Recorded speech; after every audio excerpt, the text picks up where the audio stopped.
वो मासूम मुस्कान, वो बिना वजह की शरारतें, वो रूठना और फिर बिना कहे मान जाना। अब इन नन्हे चेहरों पर वो हंसी नहीं है। उस बेफिक्र बचपन की जगह अब है एक बोझ, स्कूल का बस्ता, होमवर्क, टेस्ट और तनाव। जो बच्चा कभी पापा के कंधों पर दुनिया देखता था, वो अब अपनी उम्र से ज़्यादा वज़न का बस्ता अपने नाजुक कंधों पर ढो रहा है। न मौसम की परवाह, न बदन की शिकायत। चाहे हाड़ गलाने वाली ठंड हो, झुलसाने वाली गर्मी हो या बरसात की तेज़ बौछारें, हर सुबह 7 बजे वो बच्चा अपनी नींद, अपने सपने और अपना बचपन छोड़ निकल पड़ता है।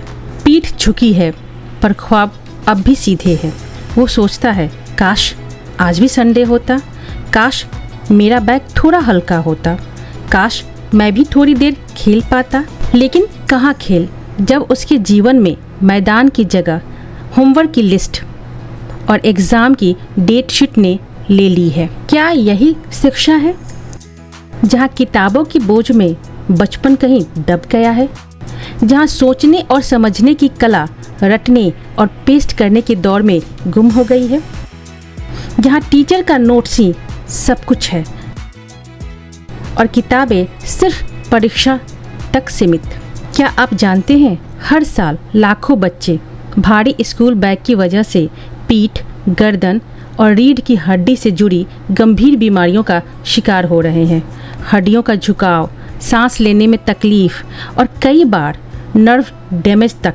ऐसा नहीं है कि सरकार ने इस समस्या की ओर ध्यान नहीं दिया, बल्कि राष्ट्रीय शिक्षा नीति 2020 के तहत बच्चों के बढ़ते स्कूल बैग के बोझ को लेकर कई महत्वपूर्ण दिशा निर्देश जारी किए गए हैं। सरकार ने साफ कहा है कि स्कूल बैग का वजन बच्चे के शरीर के वजन के 10% से अधिक नहीं होना चाहिए। कक्षा 1 से 3 तक की शिक्षा को सरल और तनाव मुक्त बनाने के लिए सिर्फ 2 से 3 विषय पढ़ाने की बात कही गई है। किताबों की जगह वर्कशीट्स और ऑडियो विजुअल लर्निंग को प्राथमिकता दी गई है। और सबसे अहम बात, कक्षा 1 और 2 के बच्चों को कोई होमवर्क नहीं दिया जाएगा। कक्षा 3 से हल्का रचनात्मक होमवर्क शुरू किया जा सकता है, वो भी बिना दबाव के। इतना ही नहीं, सरकार ने सभी स्कूलों को निर्देश दिए हैं कि हर हफ्ते कम से कम एक दिन ऐसा ज़रूर हो कि जब बच्चों को स्कूल बैग लाने की ज़रूरत ही ना हो।